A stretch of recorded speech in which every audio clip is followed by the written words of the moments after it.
This news is brought to you by Himcaps Professional College. मंत्रियों की विफलता के चलते सरकार ने इनके महकमे बदल डाले हैं, जिससे साफ हो चुका है कि सरकार के मंत्री अपने कार्यभार का जिम्मा निभाने में फेल हुए हैं। यह आरोप विपक्ष के नेता मुकेश अग्निहोत्री ने ऊना में पत्रकार वार्ता के दौरान लगाए।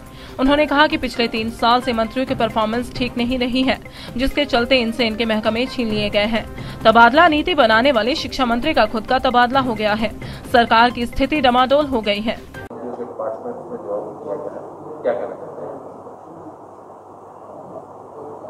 देखिए, इस बात का जवाब तो मुख्यमंत्री को देना है, लेकिन हम मुख्यमंत्री जी से जानना चाहते हैं कि ये जो सारे विभाग जो है आपने बदल डाले, क्या इससे ये साबित नहीं होता कि अब ये मंत्री लोग जो है परफॉर्म नहीं कर सके और आपको 2.5 साल के बाद जो है इतने बड़े पैमाने पे जो है ताश के पत्तों की तरह आपने फेंक दिए सारे। तो जो रोज़ हम कहते थे, क्या उसकी पुष्टि नहीं हुई है कि जिस पैमाने पे आपने मंत्रियों के विभाग बदले हैं?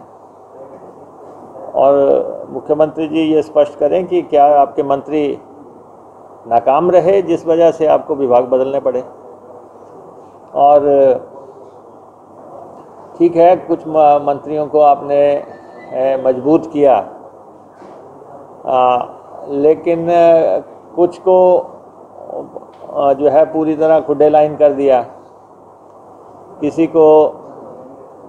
को आधा दर्जन विभाग दिए गए, किसी को जो है तकरीबन ऐसा बना दिया मिनिस्टर विदाउट पोर्टफोलियोज, विभाग विहीन मंत्री जैसे होते हैं। तो क्या मंत्री जयराम की कैबिनेट में, जैसा वो कह रहे थे कि सारे मेरे मंत्री हैं, इससे तो लग नहीं रहा कि सारे उनके मंत्री हैं। लगता है कि अंदर काफ़ी कुछ सुगबुगाहट चल रही है। इसीलिए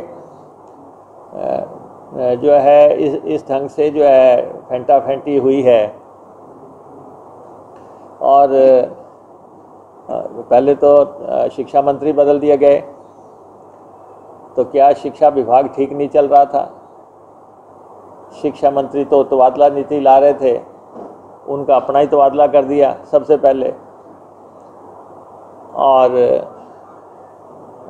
उसके बाद जो वन एवं परिवहन मंत्री थे, क्या उनकी परफॉर्मेंस को लेके आपको कोई शिकवा था जो आपने उनके ये महकमे लेके जो है उनको शिक्षा में पहुंचा दिया? तो ऐसे कई लोग हैं जिनके विभागों को जिस तरीके से आप बदला गया है, और इसी ढंग से कांगड़ा की मंत्री जो हैं उनसे वो यूडी एंड हाउसिंग टीसीपी सब लेके जो है उनको वेलफेयर में पहुंचा दिया। क्या इन डिपार्टमेंट्स में क्या ऐसा हुआ जो फेर बदल करना पड़ा? और एग्रीकल्चर मंत्री, हालांकि एग्रीकल्चर ऊना में आया है, हम स्वागत करते हैं, लेकिन एग्रीकल्चर मंत्री को भी महज आईटी डिपार्टमेंट तक महफूज कर दिया गया। तो ये जिस तरीके से हुआ है, तो सरकार या तो ये माने कि उनके मंत्री नाकाम रहे हैं, या ये कहें कि ये मंत्री हमारे नहीं हैं। कुछ ना कुछ तो सरकार को बताना ही चाहिए कि जैसे कहते हैं सारे घर के बदल डालूंगा, तो उसी ढंग से सारे मंत्री जो हैं इस फेरबदल से प्रभावित हुए हैं। अगर बात की जाए, पिछले काफ़ी समय से देखने में आया कि जब सरकार का आधा समय पूरा हो जाता है तो जो पक्ष है वो जो सत्ता पक्ष है उसके खिलाफ एक चार्जशीट का काम करता है, तो क्या इस बार कांग्रेस में कोई ऐसी चार्जशीट तैयार करेगी प्रदेश सरकार? नहीं, देखिए कि ये फैसले लेना या नहीं लेना ये संगठन का अधिकार है, ये फैसले संगठन को करने हैं। लेकिन हमें ये मालूम है, हम जो राजनीति करते हैं और जो 3 साल से कर भी रहे हैं, हमने मुद्दों की राजनीति की है, हमने जो है द्वेष की राजनीति नहीं की है। हम बिलो द बेल्ट किसी को हिट करने में विश्वास नहीं करते। हाँ, मुद्दे ज़रूर हैं प्रदेश के जिनकी बात हम लगातार कर रहे हैं कि जिस ढंग से आपने 800 करोड़ रुपया और कर्जा ले लिया कोरोना काल में, 800 करोड़ और कर्जा ले लिया, 500 करोड़ आपके खाते में भी जमा हो गए। तो आप क्या पूरी तरह ही प्रदेश को दिवालिया ही करके जाएंगे? जिस ढंग से आप कर्जा दर कर्जा लगातार ले रहे हैं बड़े पैमाने पे, तो ये एक बहुत बड़ी चिंता का विषय है। आप तो डबल इंजन की सरकार थी, आप तो कहते थे दिल्ली में हमारी सरकार, हिमाचल में हमारी सरकार, अब जो है कर्जों से हम निजात दिलाएंगे, और आप हज़ारों करोड़ रुपए के कर्जे जो है इस दौरान ले चुके हैं। और तो और 15वें वित्त आयोग का जो पैसा आया है वो पैसा भी आप अपने खाते में डाल के बैठे हुए हैं, और अरबों रुपया है, और ये अरबों रुपया आपने अभी तक पंचायतों के खाते में नहीं पहुंचाया। आखिर क्या वजह है? ये आपकी संवैधानिक ड्यूटी है कि आप जो है पंचायतों का पैसा पंचायतों को पहुंचाते, लेकिन आप उसको रख के बैठे हुए हैं। और अब जबकि पंचायतों का प्रोसेस शुरू हो गया है, अब आप नई पंचायतें बनाने की बात कर रहे हैं। नई पंचायतें बनाने का एक समय होता है, और आपने अब वो जो है ये कहा कि हम पंचायतें बनाएंगे। 1200 प्रस्ताव आपके पास हैं। एक पंचायत आपको 25-50 लाख के आसपास पड़ेगी, तो आप इतना भारी भरकम खर्चा कैसे उठाएंगे? और दूसरा, जब प्रक्रिया शुरू हो जाती है, इधर वोटें बन रही हैं, इधर चुनाव की तैयारी शुरू हो गई है, और उधर आप कह रहे हैं कि हमने जो है नई पंचायतें बनानी हैं। और वैसे भी जो सेंसस शुरू हो चुका है, नई इकाइयाँ बना नहीं सकते, उस पर भी रोक लगी हुई है। तो क्या मंत्रिमंडल जो है संवैधानिक प्रावधानों से ऊपर हो गया? कॉन्स्टिट्यूशनल जो बातें हैं, क्या उनसे भी मंत्रिमंडल ऊपर हो गया कि वो कुछ भी करेगा? तो ये जिस तरीके से काम हो रहा है, और सबसे बड़ी बात यह है कि मुख्यमंत्री जी ने कहा है कि कांग्रेस तो ऐसे बात कर रही है जैसे कि उसकी पीढ़ियां कोरोना से डील करती रही हैं।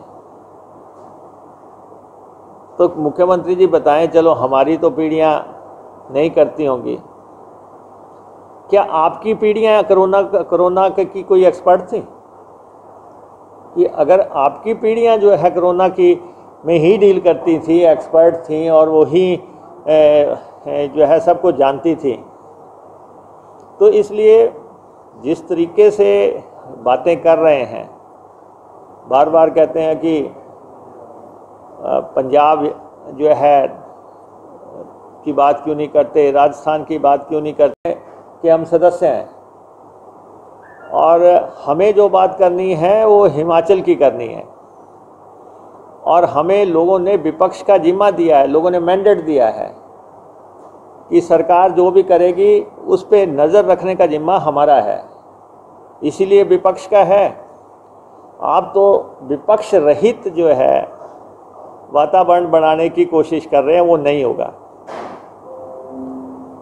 और सेकेंडली, और जो आप कह रहे हैं कि 2022 में आपकी सरकार बनेगी, तो बिल्कुल भूल जाएं कि आपकी सरकार जो है बनने की कोई गुंजाइश भी होगी।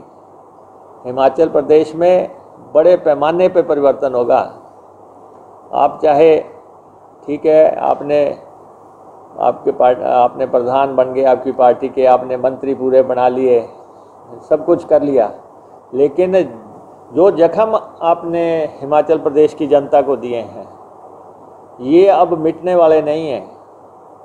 नंबर एक, जो आपने राशन का जख्म दिया, लोगों का राशन के सब्सिडी आपने काटी, लाखों लोगों को नुकसान किया, राशन आपने महंगा किया।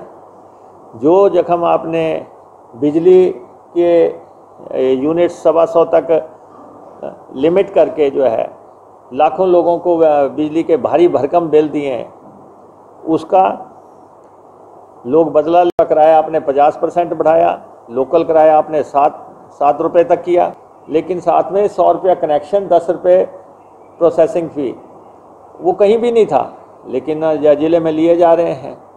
तो ये जो तौर तरीके हैं पानी, बिजली, सारी चीज़ें महंगी करने की, ये जनता देख रही है और इसका निश्चित जवाब मिलेगा।